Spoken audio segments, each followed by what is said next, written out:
Assalamualaikum warahmatullahi wabarakatuh. Waalaikumsalam. Selamat pagi ibu-ibu dan bapak-bapak semuanya. Semoga kita selalu diberikan kesehatan, kebugaran, produktif, kebahagiaan. Amin, amin. Amin. Luar biasa. Saya perhatikan pagi ini lebih lama ya, dari jam 7.31 sampai jam 8.20. Mengapa sampai begitu? Gerakannya pelan. Gerakannya pelan. Nah, sebetulnya BP itu kan 30 seri kan 30 menit. Ini lebih dari 45 menit. Jadi mesti dipelanin, mesti tidak boleh, mesti dicepetin, bukan dipelanin, dicepetin. Ya, Lebih dicepetin. sesuai dengan anjuran Bapak Hari Angga. Ini terlalu slow. Selamat pagi, Dokter Dirga. Sudah datang, Dokter Dirga? Selamat pagi, Dok. Saya minta tolong dijadikan host, Dokter Usman. Dokter Dirga sudah datang ya? Ya, sebentar, Dok. Ya, terima kasih. Ganteng nih dokter. Ganteng. Sebelum Dokter Dirga berbicara, saya bacakan dulu riwayat kurikulum kita. Ya. Dokter Dirga sudah. Namanya Dirga Sakti Rambe. Master of Science dan spesialis penyakit dalam. Lulus dokter umum dari Fakultas Kedokteran Universitas Indonesia. Persis 6 tahun. Hebat, pintar dia. Lulus vaksinologi, termasuk yang jarang ya di Indonesia yang ambil vaksinologi itu. Dia di Fakultas Kedokteran Universitas Siena di Italia. Selama 2 tahun dia mengembara di Italia, belajar vaksin.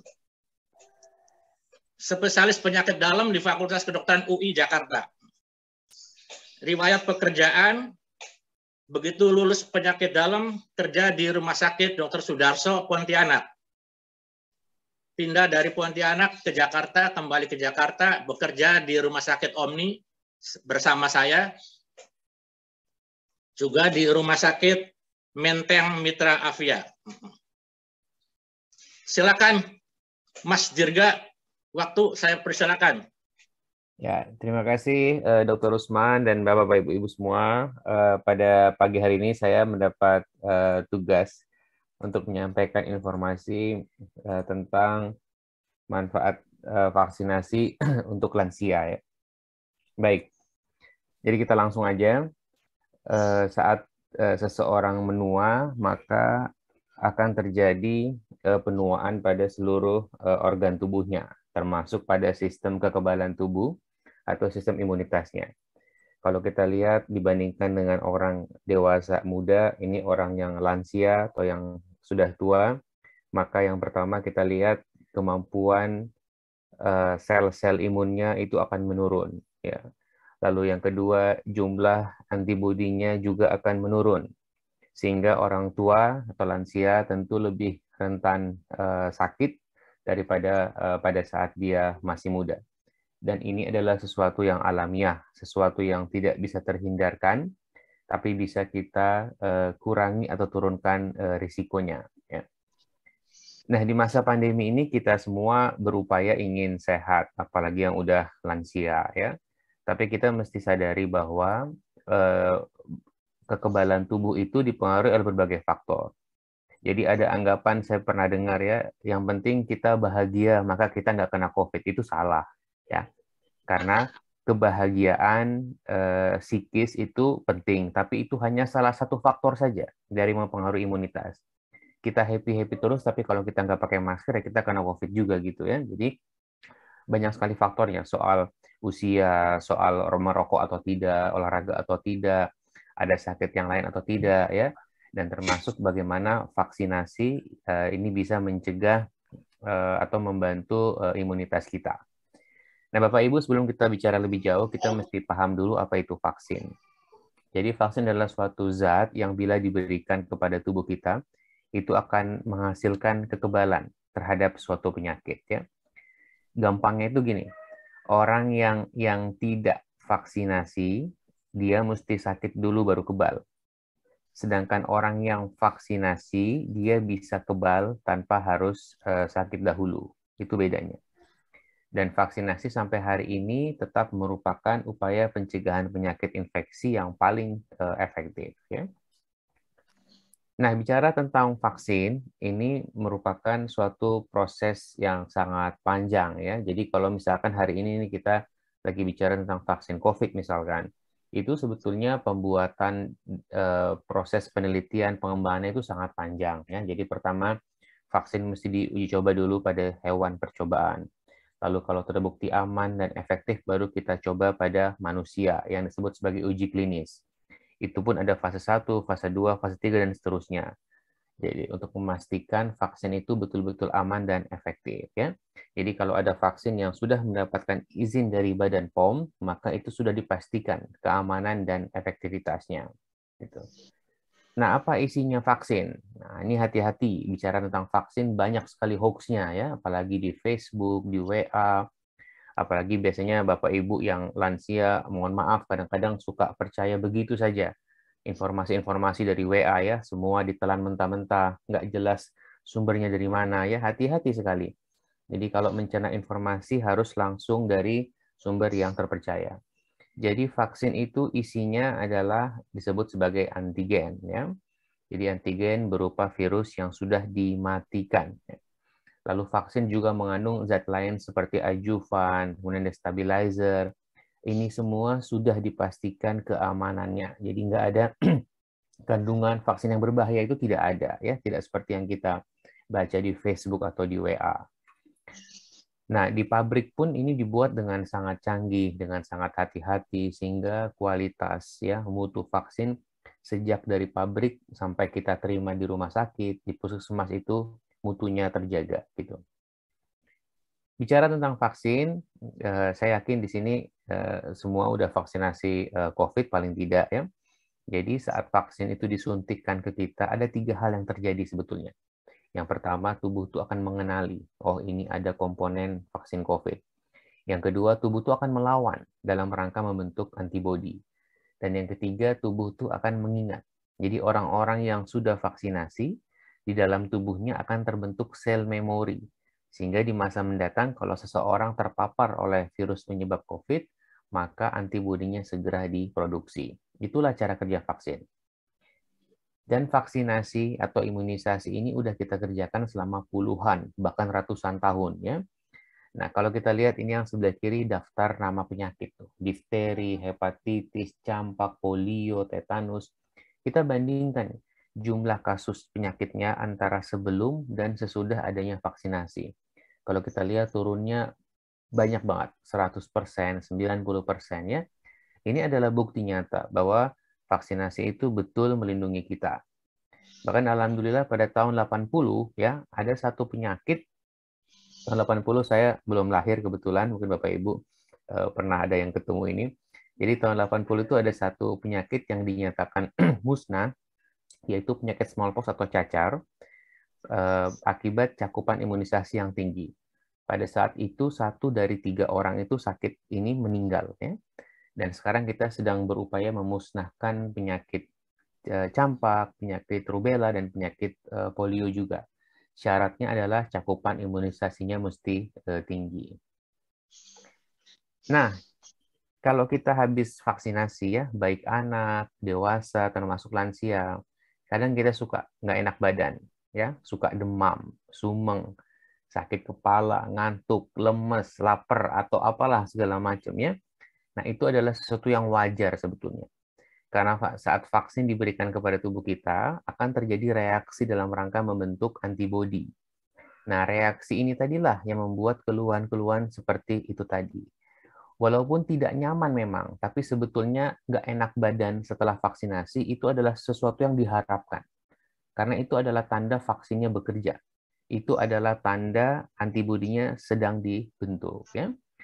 Nah, keluhan-keluhan tadi itu disebut sebagai KIPI atau kejadian ikutan pasca imunisasi. KIPI itu dibagi 2. yang paling banyak adalah reaksi lokal, yaitu sakit, bengkak, dan kemerahan di bekas suntikan. Ya. Yang kedua, reaksi sistemik, tadi demam, sakit kepala. Yang perlu kita ingat ada dua. Satu, KIPI ini hanya bersifat singkat, biasanya 1-2 hari.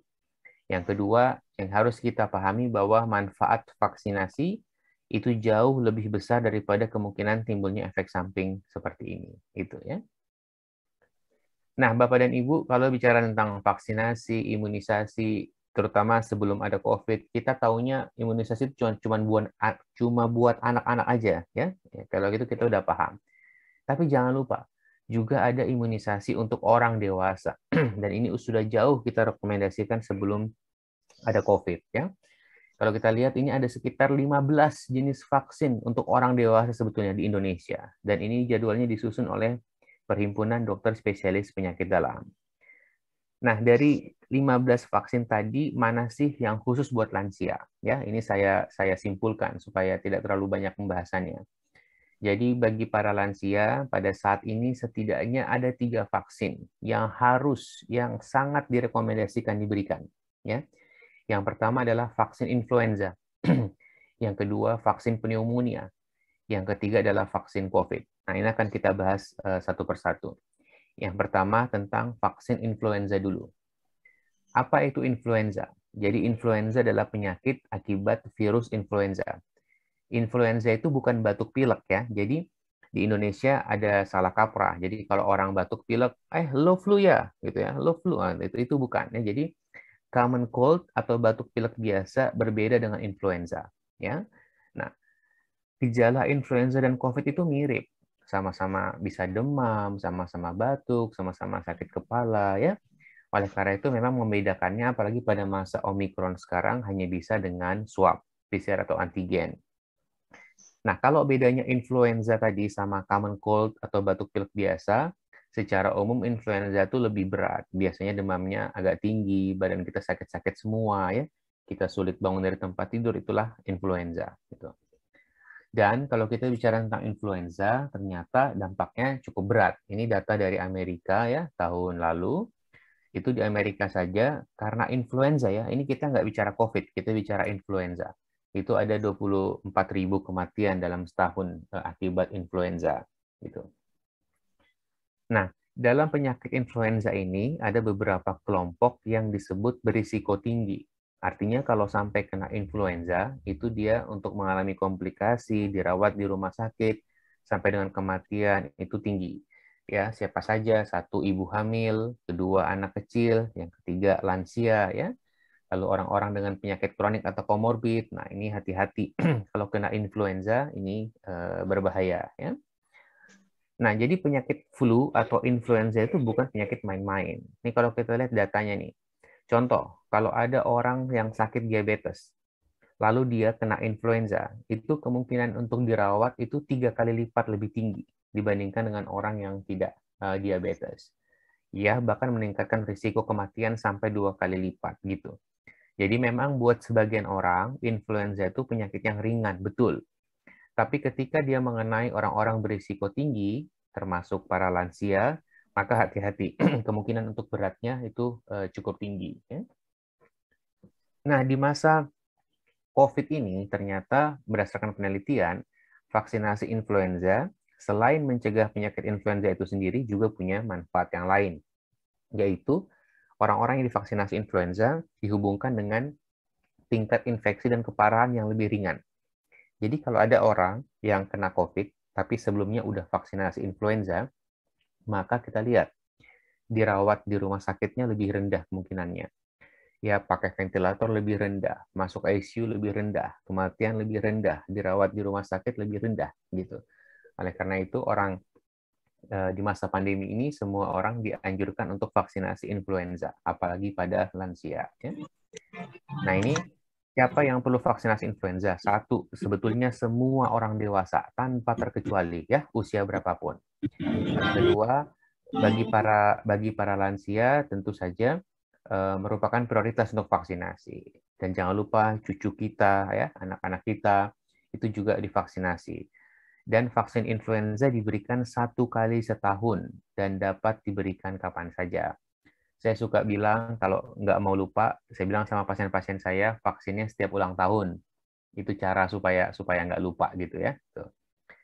Nah, itu tadi vaksin influenza. Sekarang kita bicara tentang vaksinasi yang kedua, yaitu vaksinasi pneumonia. Apa itu pneumonia, Bapak dan Ibu? Jadi ini kita lihat, ini gambar yang atas ini gambar paru-paru normal. Ya, dalam keadaan sehat, paru-paru kita itu terjadi pertukaran udara, ya, udara bersih dan udara kotor. Tapi kalau paru-paru kita radang, nah, terjadi di situ numpuk cairan, ya, lendir, sel-sel radang. Nah, paru-paru radang ini yang disebut sebagai pneumonia. Tentu karena paru-paru kita terisi cairan, sel-sel radang, lendir, maka tentu kalau kita radang paru, kita akan merasakan keluhan-keluhan seperti sesak, batuk, ya. Ini kalau kita lihat nih, gambaran paru yang mengalami infeksi atau radang atau pneumonia, ya, baik secara langsung ataupun lewat ronsen dada. Apa gejala pneumonia? Ya tadi, batuk, demam, sakit dada, ya, nggak nafsu makan, mual, muntah. Ini adalah gejala-gejala pneumonia. Dan apa sih penyebabnya? Nah, pneumonia itu istilah umum untuk radang paru, ya. Penyebabnya bisa karena virus, bisa karena bakteri, karena jamur. Tapi yang terbanyak, ya, itu adalah bakteri. Namanya Streptococcus pneumoniae. Nah, ini nih, hewannya tuh ini nih ya, bakterinya yang menyebabkan kita sakit pneumonia. Jadi ini bakteri yang berkapsul, ada lebih dari 90 jenis ya, dan sebetulnya bisa kita cegah ya. Dan bakteri ini ternyata tidak hanya bisa mengenai paru-paru, tapi juga mengenai berbagai organ, termasuk telinga dan selaput otak ya.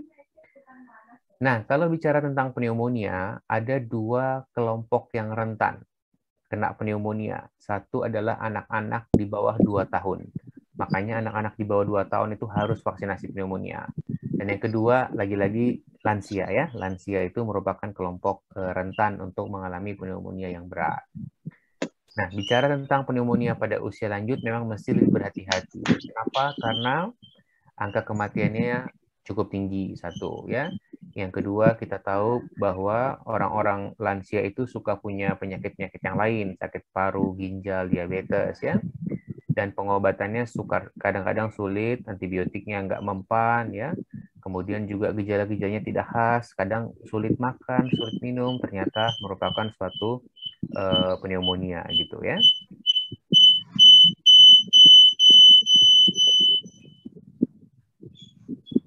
Bentar, oke. Baik, vaksinasi pneumonia untuk orang dewasa itu diberikan cukup 1 kali seumur hidup saja, ya. Dan ini diindikasikan untuk semua orang dewasa berusia 50 tahun, tentu saja termasuk lansia, ya. Juga Bapak Ibu yang mau berangkat haji, umroh sangat dianjurkan untuk vaksinasi pneumonia. Boleh nggak orang yang belum 5 tahun vaksinasi pneumonia? Boleh, ya. Yaitu orang-orang terutama dengan penyakit-penyakit kronik atau komorbid ya, itu harus vaksinasi pneumonia gitu. Dan yang terakhir kita akan bahas tentang vaksin COVID nih, ya, yang paling hot ya. Jadi Bapak Ibu, COVID ini memang penyakit yang istimewa karena dia menyerang berbagai organ tubuh, mulai dari otak, paru, jantung, hati, usus ya. Nah, kemudian inilah yang paling ditakutkan dari orang kalau sampai kena pneumonia, sampai kena COVID ya. Jadi ini pasien saya sendiri nih, pasien saya suatu saat dia datang yang untuk medical check up ya. Itu kita lihat paru-parunya bersih, paru-parunya normal. Lalu kemudian sekitar bulan Juni Juli kemarin dia kena COVID ya. Ini pasiennya kebetulan juga lansia. Kita lihat paru-parunya jadi warna putih nih. Ini tanda adalah terjadi radang paru yang luas atau pneumonia. Akhirnya pasien masuk ICU, pakai ventilator, gagal napas, dan mengalami kematian. Saya perlu ingatkan bahwa sampai hari ini belum ada obat COVID yang efektif. Ya. Jadi memang sekarang sudah ada beberapa obat COVID, tapi itu khususnya untuk obat COVID yang ringan saja. Kalau obat COVID yang berat itu belum ada, oleh karena itu tetap kalau bisa Bapak Ibu jangan sampai kena COVID ya, gitu. Nah, dalam COVID ini kita juga kenal ada namanya kelompok berisiko tinggi, yaitu orang-orang kalau kena COVID, maka kemungkinan untuk kena COVID berat termasuk kematiannya itu besar. Siapa mereka? Ada dua. Yang pertama adalah lansia. Kita lihat makin tinggi, makin tua usia seseorang, maka kemungkinan untuk kena COVID beratnya lebih tinggi. Ya, kita lihat nih, makin ke kanan, misalkan orang yang umur 70 tahun, itu kena COVID beratnya risikonya 5 kali lipat lebih tinggi daripada usia orang dewasa. Ya, kematiannya bahkan 90 kali lipat lebih tinggi. Makanya pemerintah, para dokter itu cerewet sekali, bawel sekali ya untuk mengajak lansia untuk vaksinasi, terutama booster. Yang kedua adalah orang-orang dengan komorbid. Ini orang-orang yang sakit kronik, asma, darah tinggi, diabetes, sakit ginjal. Contoh orang yang sakit diabetes itu mempunyai kemungkinan 3 kali lipat lebih tinggi untuk kena COVID berat dibandingkan yang tidak diabetes. Ya. Dan kita tahu sekarang di Indonesia kita sedang menghadapi gelombang Omikron, walaupun di beberapa daerah kasusnya mulai turun, tapi di beberapa daerah justru masih naik. Ya. Intinya adalah kita belum selesai menghadapi Omikron ini ya itu. Nah, ada yang menarik. Data pasien meninggal di Omikron Indonesia ya. Jadi dari 1.000 pasien yang meninggal di Indonesia akibat Omikron, kalau kita lihat profilnya itu 68% itu belum vaksinasi lengkap. Itu ya. Dan 49% adalah lansia. Dan 48% itu punya komorbid. Ini menekankan sekali pentingnya vaksinasi. Jadi Bapak Ibu kalau udah vaksinasi 2 kali, apalagi 3 kali, insya Allah kemungkinan untuk kena COVID beratnya itu kecil sekali. Ya, itulah pentingnya vaksinasi. Lihat nih yang meninggal banyakkan yang belum vaksinasi. Ya.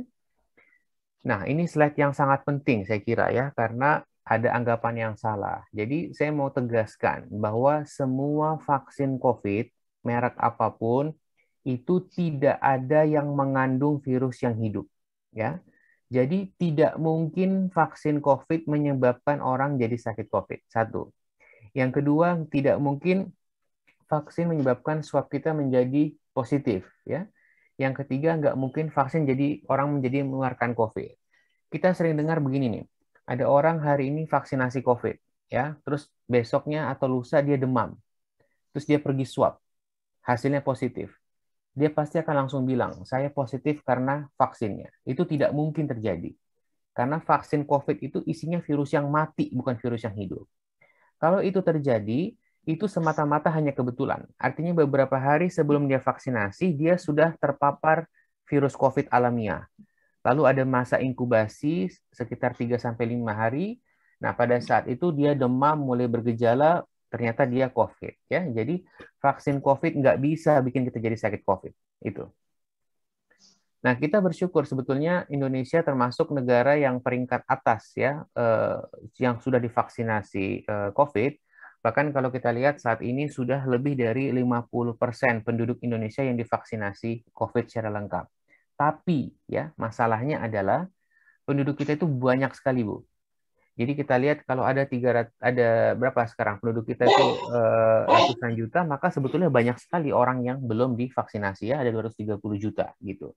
Jadi PR kita itu masih banyak sekali untuk memvaksinasi para penduduk khususnya juga lansia. Nah, saat ini ada 10 jenis vaksin COVID yang digunakan di Indonesia.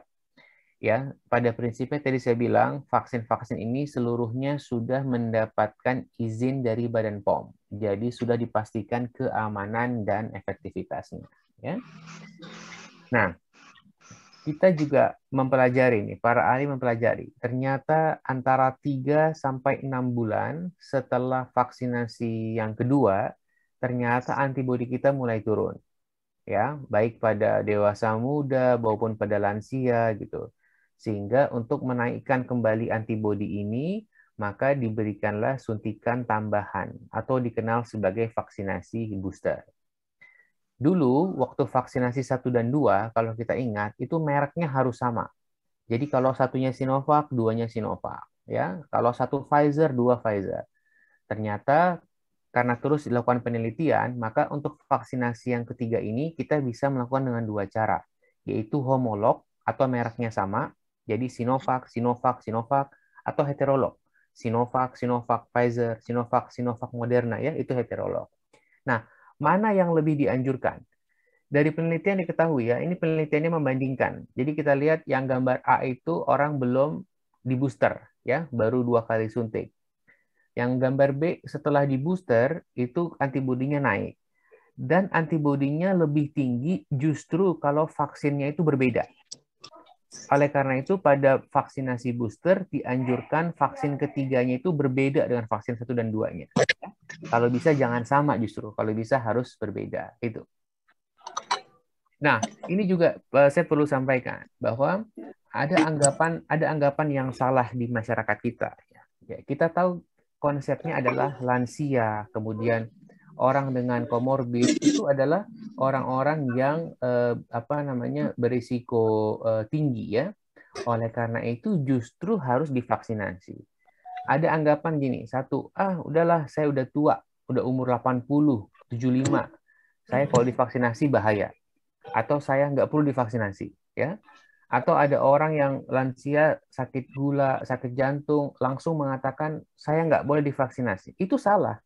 Justru karena sudah lansia, justru karena punya berbagai macam komorbid, harus divaksinasi.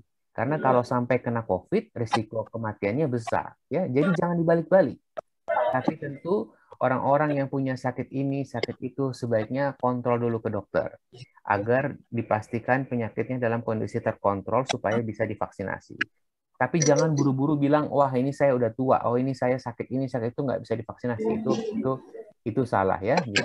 Jadi tolong jangan seperti itu. Kemudian ini sebagai pengantar ya, siapa yang boleh dan nggak boleh vaksinasi. Jadi prinsipnya semua orang yang lolos screening itu boleh vaksinasi. Kemudian tadi saya bilang orang-orang dengan berbagai penyakit yang kronik itu boleh vaksinasi selama penyakitnya terkontrol. Untuk usia sekarang anak-anak udah bisa mulai 6 tahun. Dan untuk lansia tidak ada batasan usia. Ya, yang tertua itu kita pernah vaksinasi umur 100 tahun di Bandung, seingat saya. Ya, jadi nggak ada usianya, 80, 90, 100 tahun asal layak vaksinasi maka boleh vaksinasi. Ibu menyusui boleh vaksinasi, ibu hamil boleh vaksinasi mulai usia kehamilan 13 minggu. Lalu yang para alumni COVID, vaksinasi dilakukan 1 bulan setelah sembuh dari COVID. Ya. Dan untuk booster sekarang 3 bulan aturan yang terbaru. 3 bulan setelah vaksinasi yang kedua sudah boleh diberikan booster. Nah, pertanyaannya, vaksin yang ada sekarang ini efektif nggak mencegah Omikron? Jadi, alhamdulillah, vaksin yang ada saat ini masih efektif untuk mencegah penyakit yang COVID yang berat, termasuk kematian. Walaupun memang betul, pada Omikron efektivitas vaksinnya menurun. Itulah pentingnya vaksinasi booster atau ketiga. Kalau kita lihat, tanpa booster, efektivitas vaksin hanya 40-50%. Begitu diberikan booster atau suntikan yang ketiga, maka naik 83-95%. Jadi Bapak dan Ibu yang belum booster, ayo segera vaksinasi booster. Ya? Nah ini saya mau cerita juga. Jadi begini Bapak Ibu, orang yang sudah vaksinasi COVID betul masih bisa kena COVID. Ya, jadi saya ulangi, orang yang vaksinasi COVID mau 2 kali, 3 kali, 4 kali, 5 kali itu masih bisa kena COVID. Tapi ada bedanya.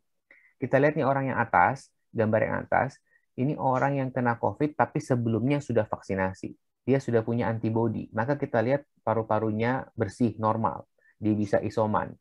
Yang bawah kita lihat, itu orang kena COVID tapi belum vaksinasi. Paru-parunya putih, ada radang. Ini yang membedakan. Ya. Jadi kalau kita sudah vaksinasi, kemudian ternyata sampai terpapar COVID, maka risiko COVID beratnya itu sangat kecil. Ya. Beda sekali sama orang yang tidak divaksinasi. Namun demikian kita menyadari bahwa vaksinasi itu tidak ada yang 100% efektif. Sehingga tetap harus bersama dengan protokol kesehatan, terutama menggunakan masker. Ya. Sehingga ada 5 manfaat vaksinasi. 1, mengurangi risiko terinfeksi. Yang kedua, mencegah sakit berat. Yang ketiga, kalau sampai kena, durasi sakitnya lebih singkat. Yang keempat, menurunkan risiko menularkan ke orang lain. Menurunkan risiko long COVID juga. Ya. Ini slide saya yang terakhir.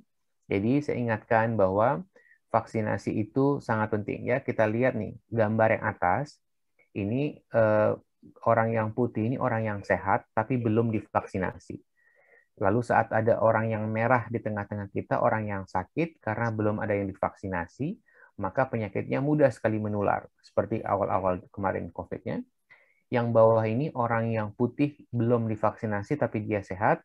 Yang kuning ini orang yang sudah divaksinasi. Ya. Nah, saat ada orang-orang yang merah, karena udah banyak orang kuning, udah banyak orang yang divaksinasi, maka orang yang divaksinasi ini menjadi benteng pelindung terhadap orang-orang sekitarnya supaya penyakitnya tidak menular. Oleh karena itu, vaksinasi bukan hanya merupakan kewajiban pribadi, vaksinasi juga merupakan tanggung jawab sosial.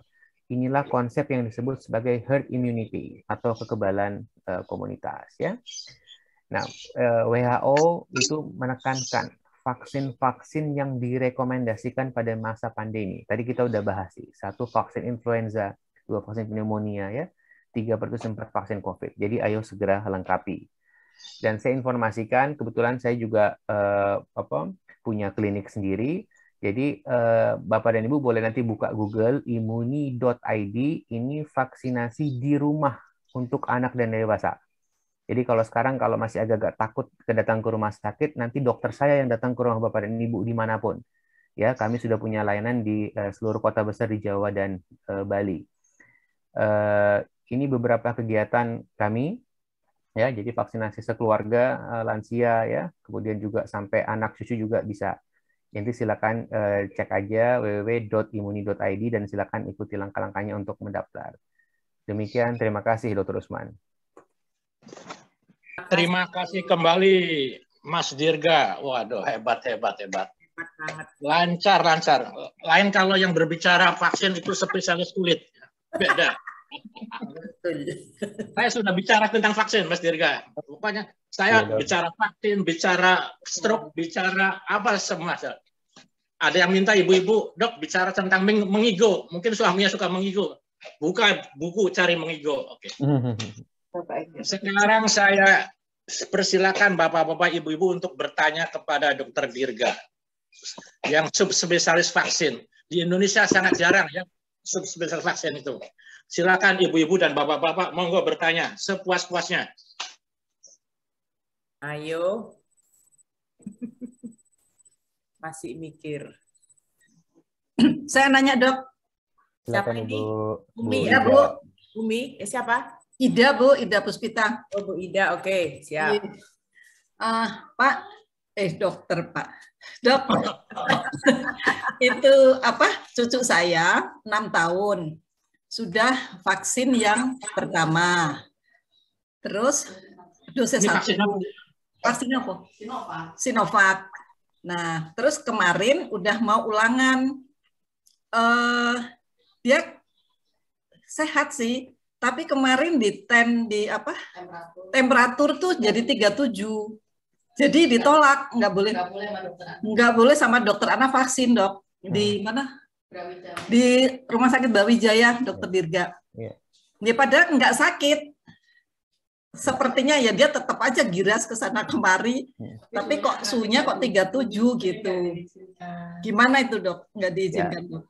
Sebetulnya waktu belum ada pandemi, adanya orang anak batuk, pilek, ya, kemudian agak-agak sumeng, itu sebetulnya bukan halangan untuk imunisasi, untuk vaksinasi apapun. Tapi saat pandemi ini kita semua lebih berhati-hati karena jangan sampai anak itu ternyata positif COVID gitu, ya. Jadi memang kalau kita baca peraturannya di situ disebutkan kalau ada yang suhunya sebetulnya lebih dari 37,5 itu memang dianjurkan vaksinasinya ditunda sampai dia sembuh, ya. Karena kalau tidak dilakukan swab maka kita tidak pernah tahu apakah anak itu positif atau tidak. Itu alasannya. Jadi berhati-hati aja. Iya, berarti nunggu vaksinnya nanti next gitu ya, Dok? Iya, biasanya 1 minggu sih, Bu. Ditunda sampai 1 minggu kalau demam gitu ya. Ya, oke. Terima kasih, Pak Dokter. Ayo silakan bertanya. Dok, saya bertanya, Betriza Pekanbaru, Dok. Silakan, Pak. Yang pertama saya bertanya, Dok. Di sekolah cucu saya, dia kelas 4 SD, di situ dianjurkan sama gurunya untuk vaksinasi. Tetapi ada surat edaran dikeluarkan di sekolah itu, kalau terjadi apa-apa terhadap anaknya, maka guru tidak bertanggung jawab kalau mamanya sakit atau apa. Ini maksudnya bagaimana?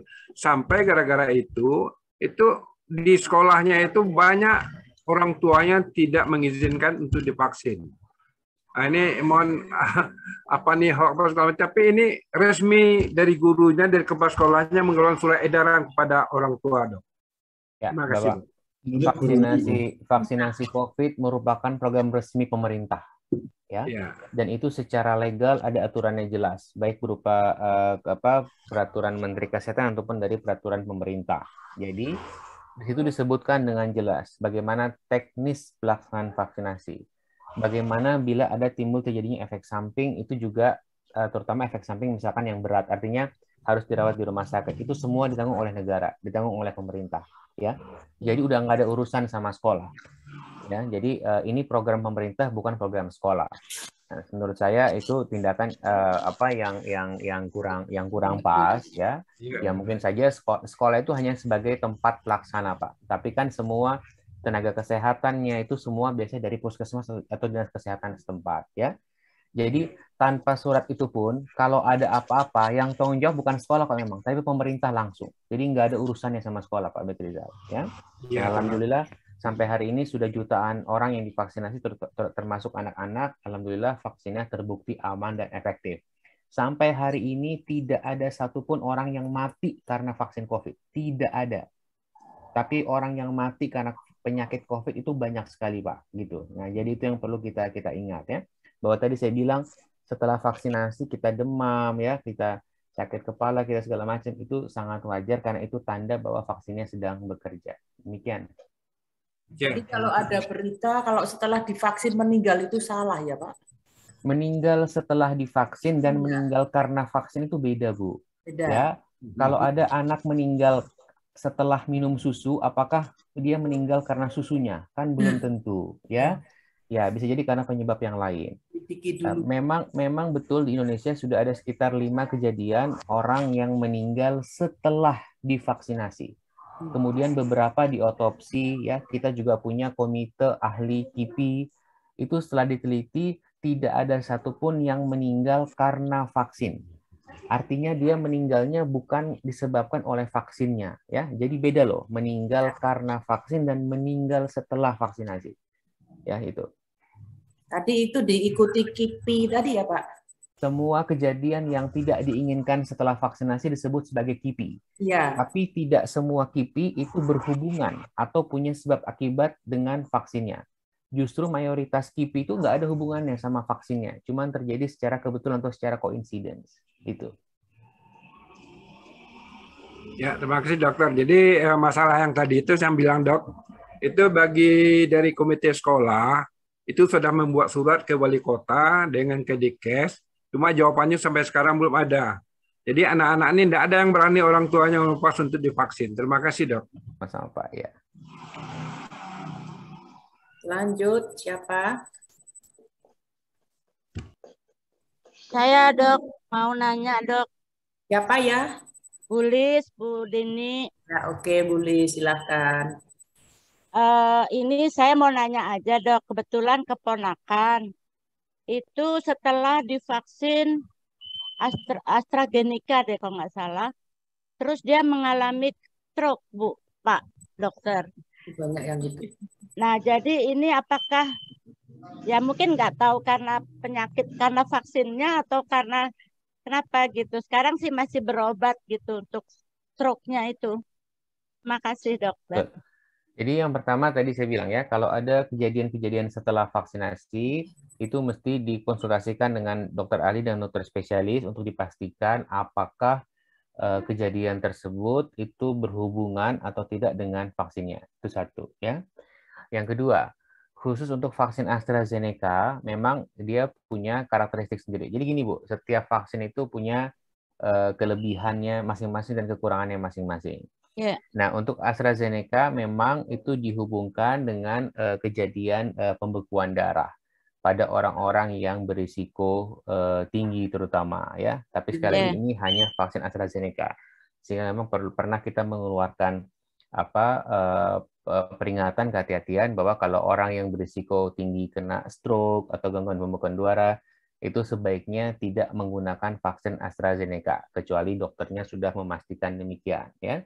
Jadi namun berdasarkan penelitian yang terbaru di seluruh dunia ya, di Eropa, di Amerika, sebetulnya yang kesimpulan terakhir menyebutkan tidak ada hubungan antara vaksin AstraZeneca dengan kejadian tadi stroke dan serangan jantung ya. Tapi pada kasus ibu tadi sebaiknya memang ditanyakan, dan harusnya di setiap daerah itu sudah ada namanya komite daerah KIPI. Kalau di nasional ada komite nasional KIPI. Kalau ada yang seperti itu harusnya dilaporkan. Nanti itu bisa disimpulkan, Bu, apakah kejadian stroke-nya berhubungan atau tidak berhubungan dengan vaksinnya. Demikian. Oh ya. Memang sih kemudian diperiksakan ternyata ada mengandung sakit diabetes apa gitu. Jadi sekarang jadi berobat dua-duanya, sakit penyakit diabetesnya sama stroke-nya. Ya, betul. Menurut saya lebih mungkin stroke-nya karena diabetesnya, Bu ya. Tapi ya karena saya nggak ketemu pasiennya jadi saya masih muda, Pak Dokter, masih 30-an belum ada.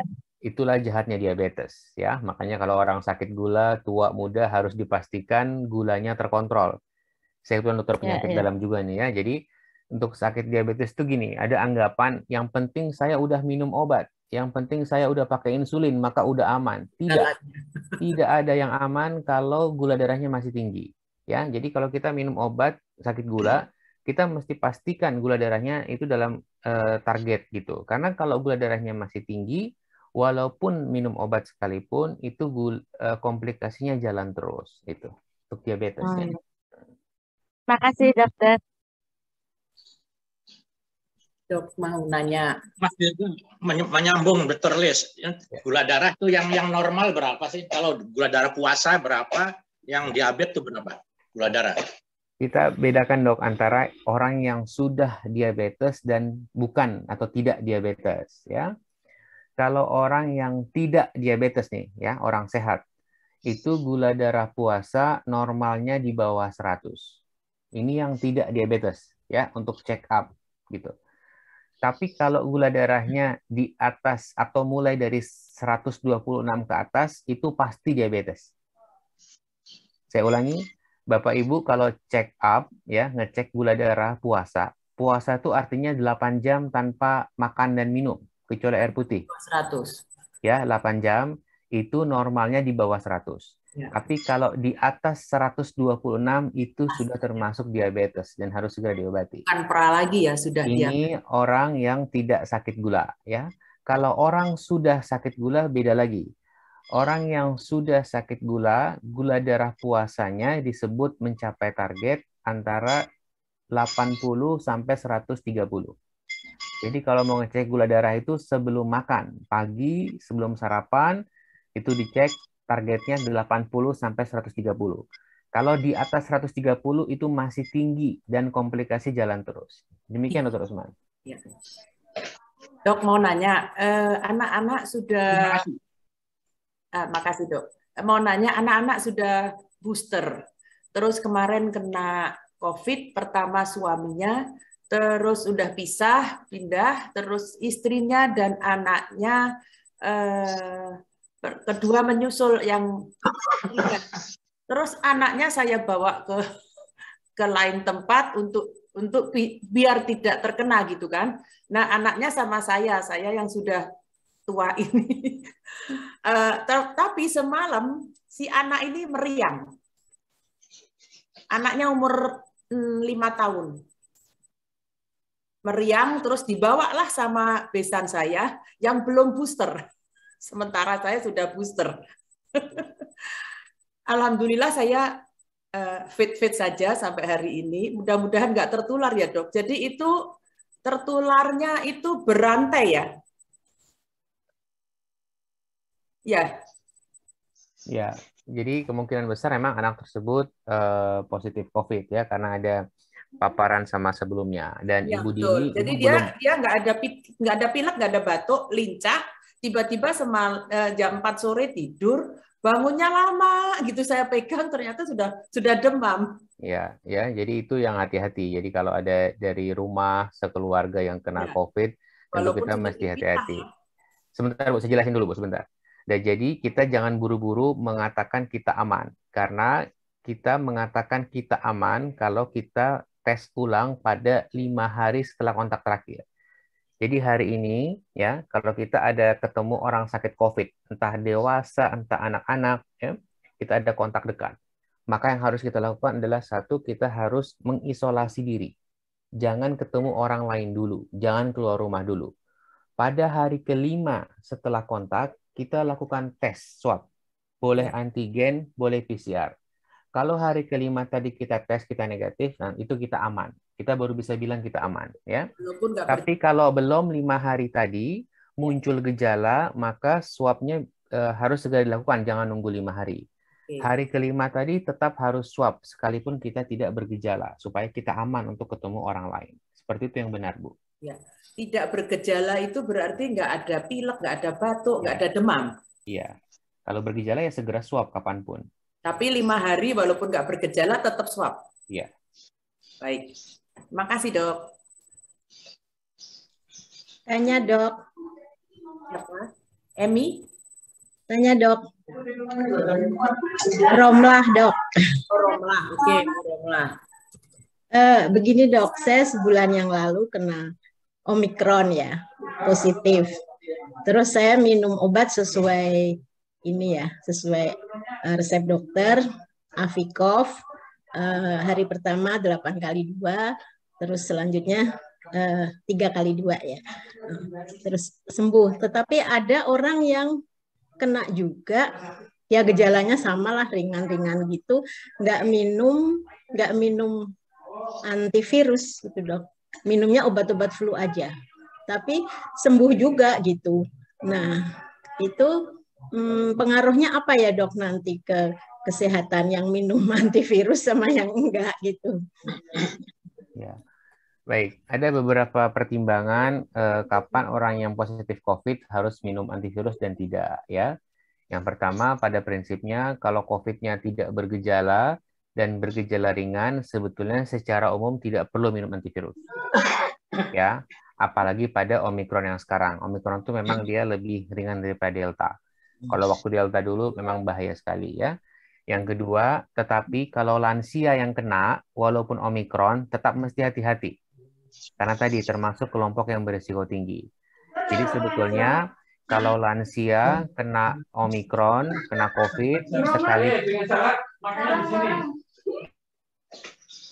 jadi lansia kalau kena COVID, ya walaupun dia bergejala ringan, saya menganjurkan tetap minum obat antivirus.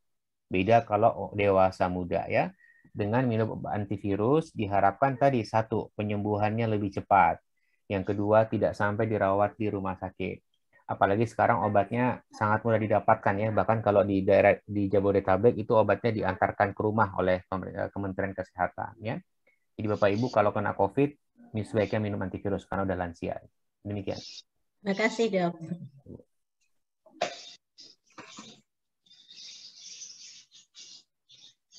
Masih ada pertanyaan, Kak? Silakan. Saya, Dok. Istiar. Silakan Pak. Ya. Silakan Pak Istiar. Saya cuma ingin tanya ya, kalau nanti sudah COVID jadi endemi ya, lantas pengulangan vaksinasi itu kira-kira berapa kali ya? Seperti misalnya kalau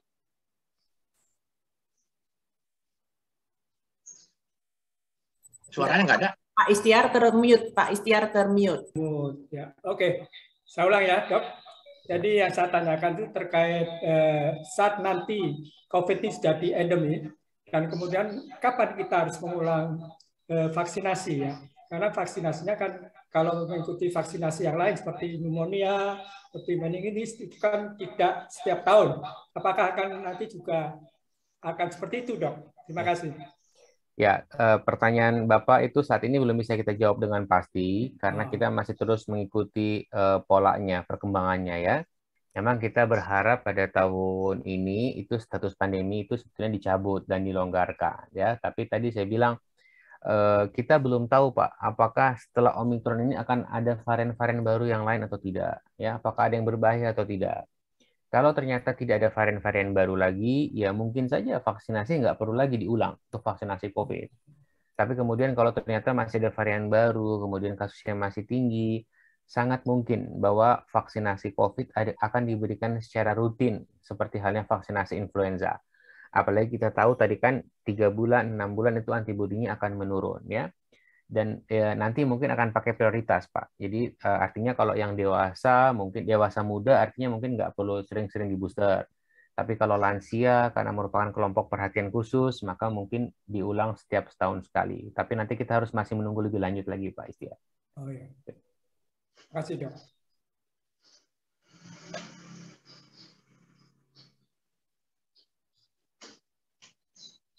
Masih ada pertanyaan? Habis kan? Oke, kalau sudah habis, terima kasih banyak Mas Dirga. Terima kasih, Dok. Sangat-sangat mengesankan. Ya. Terima kasih banyak. Terima kasih banyak. Terima kasih banyak Pak Dokter. Sebelum diakhiri, tadi materinya itu sangat friendly dan sangat mudah dipahami, Dok. Temanya apa? Apa boleh diperbanyak? Mohon maaf Pak Supadio, saya nggak pernah membagikan materi, mohon maaf. Oh iya. Ya, oh iya. Baik, terima kasih Dok.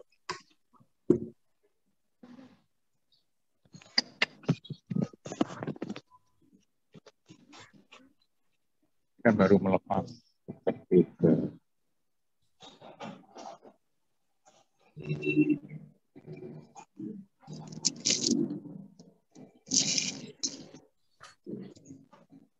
Baik, silakan Dr. Usman.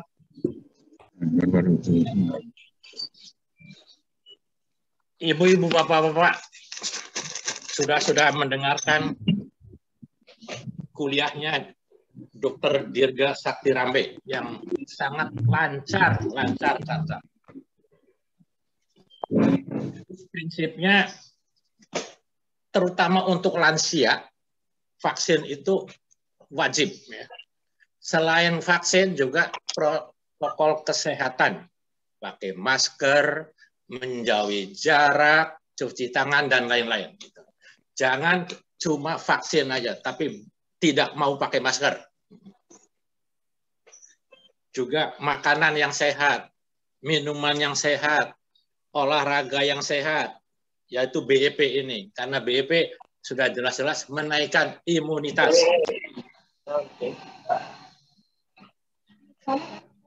Sekian, terima kasih. Wassalamualaikum warahmatullahi wabarakatuh.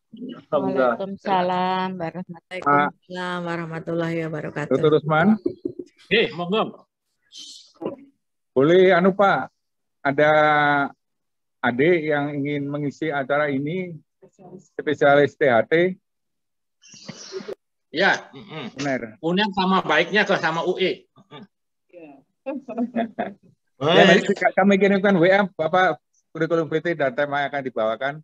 Iya. Ya, boleh. Termasuk bahan presentasi. Iya.